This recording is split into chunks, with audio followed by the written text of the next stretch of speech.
तो अपना जो प्रश्न नंबर 4 है, प्रयोगशाला कार्य के लिए प्रयोग में लाए जाने वाले सांद्र नाइट्रिक अम्ल द्रव्यमान की दृष्टि से नाइट्रिक अम्ल का 68% जलीय विलयन है। यदि इस विलयन का घनत्व 1.504 ग्राम प्रति ml हो तो अम्ल के नमूने की मोलरता क्या होगी।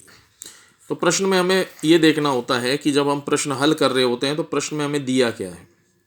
आपको पता होना चाहिए प्रश्न में दिया हुआ है कि जो 68% HNO3 है उसका अर्थ क्या है, 68/100 अर्थात 100 मिली यदि 100 ग्राम यदि विलयन है तो 100 ग्राम विलयन में से 68 ग्राम HNO3 है।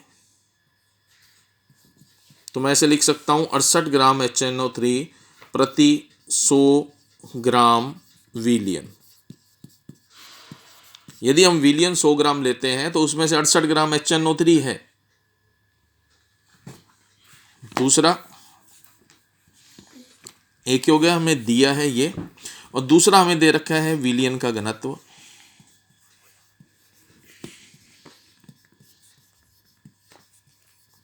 विलयन का घनत्व हमें दे रखा है 1.504 ग्राम प्रति ml।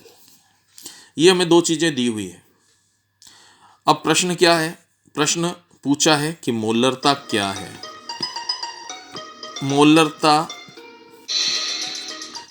मोलरता ये हमें बतानी है।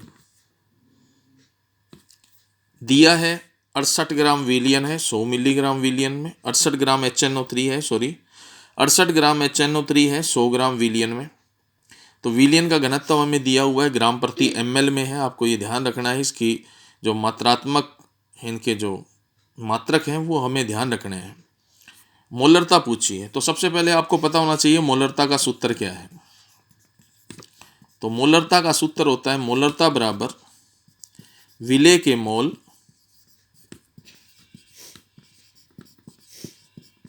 बटा विलयन का आयतन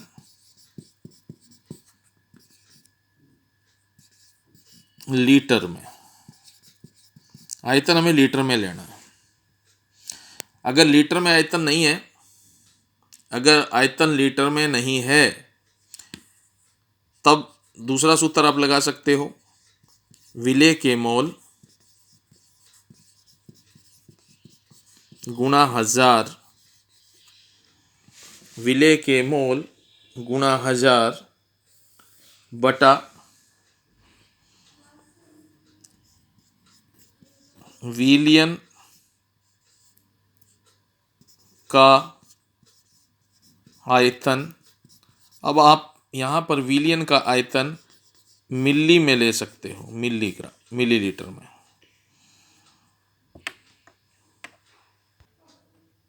तो आप एक बार इसको नोट डाउन करें, मैं आगे करवाता हूँ।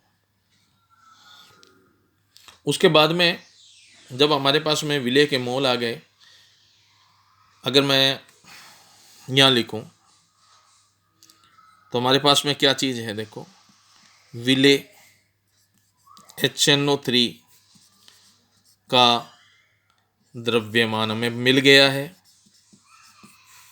HNO3 का द्रव्यमान हमें मिल गया है, कितना है हम जानते हैं 68 ग्राम है। यहाँ अपने ने पहले पढ़ा है 68% था। घनत्व हमें दिया है विलयन का घनत्व,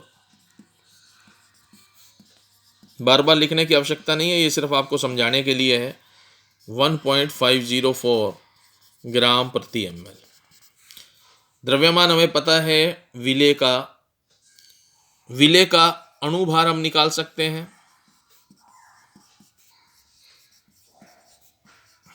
अणुभार निकालने की आवश्यकता क्यों, अभी आपको पता लग जाएगा, क्योंकि हमें मोलरता ज्ञात करनी है। मोलरता के लिए हमें विलेय के मोल चाहिए। मोल हमें दिए नहीं है, हमें सिर्फ उसकी ग्रामों में मात्रा दी हुई है। तो विलेय का यदि हम अणुभार निकालें, विलेय कौन है, HNO3 है। HNO3 का यदि हम टुकड़े करते हैं तो एक H है, एक N है और 3 क्या है, ऑक्सीजन है। अणुभार निकालने का आपको आता होगा। हाइड्रोजन का हम कितना परमाणु भार लेते हैं, 1।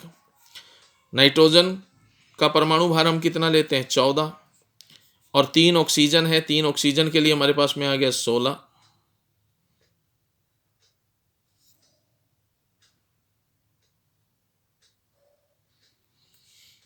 इसको जोड़ो, 1 + 14 + 48, ये हो गया हमारे पास में 63 अणुभार आ गया हमारे पास में।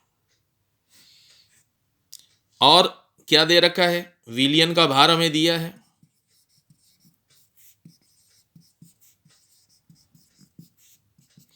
विलियन का भार हमने कितना लिया था, 100 ग्राम। 100 ग्राम में से 68 ग्राम तो HNO3 है। ये विलियन का भार है, विलायक या विलेय का भार नहीं है, आप ध्यान रखना, विलियन का भार है। हम जानते हैं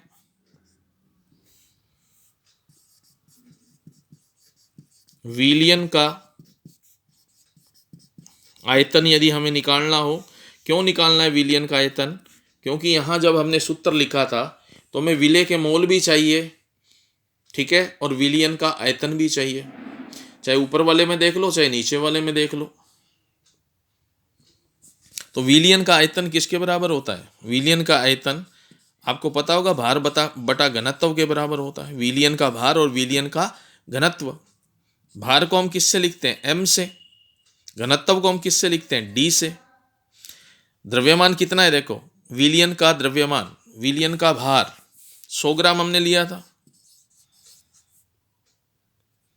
और घनत्व हमें दिया हुआ है प्रश्न के अंदर 1.504,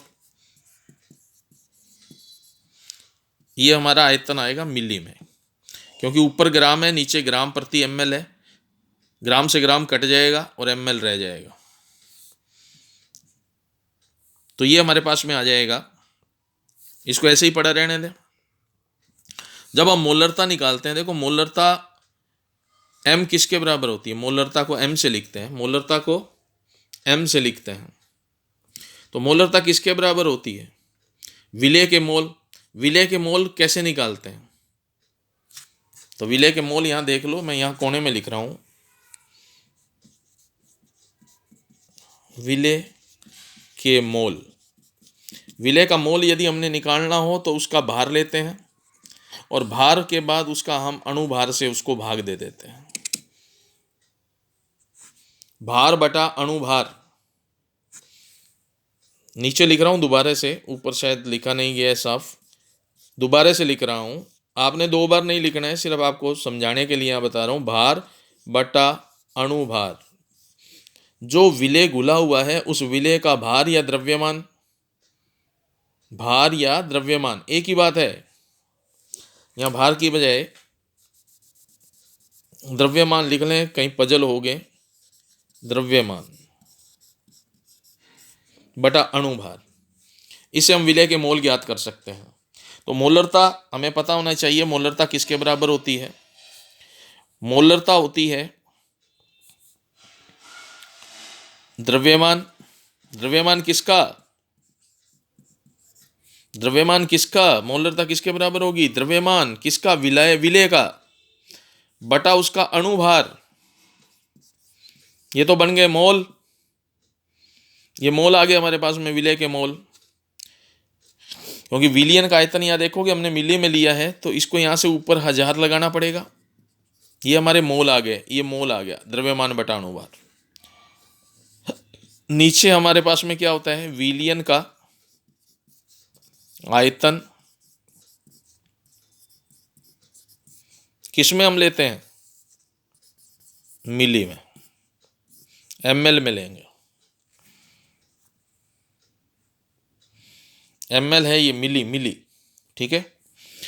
देखो हमने शुरू में निकाला था, आपको ध्यान होगा यहाँ पर, जब हमने HNO3 की मात्रा कितनी ली थी, 68 ग्राम ली थी, तो द्रव्यमान हमारे पास में कितना आ जाएगा, 68 ग्राम।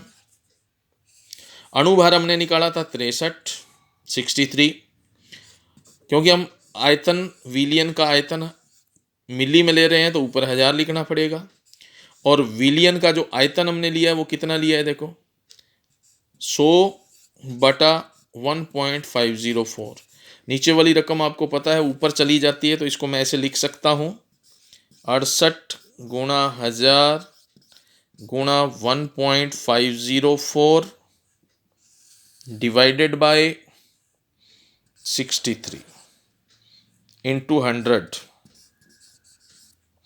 2 जीरो से 2 जीरो गई, तो हमारे पास में बच जाएगा 68। ऐसे लिख दूं 680 गुणा 1.504 डिवाइडेड बाय 63। जब आप इसको हल करोगे तो हल करने पर आपका आंसर आएगा 16.2 पॉइंट है यहाँ पे 0.23 एम। मोलरता बड़ा एम लगा देते हैं, या इसको मोल प्रति लीटर लिखा जाता है 1.16.23 एम। एम अर्थात मोलरता, या आप इसको इस तरह से भी लिख सकते हो, मोल प्रति लीटर। या तो ऐसे लिखोगे, या तो ऐसे लिखोगे, या ऐसे लिखोगे। तो आंसर हमारा होगा, आंसर जो हमारा होगा वो क्या आएगा, दिए गए नमूने की मोलरता बराबर, या तो ये लिखोगे या ऊपर वाला लिखोगे। ठीक है, तो दोबारा से एक स्क्रीनशॉट ले लें इसकी। आशा करता हूँ साफ आ रही होगी।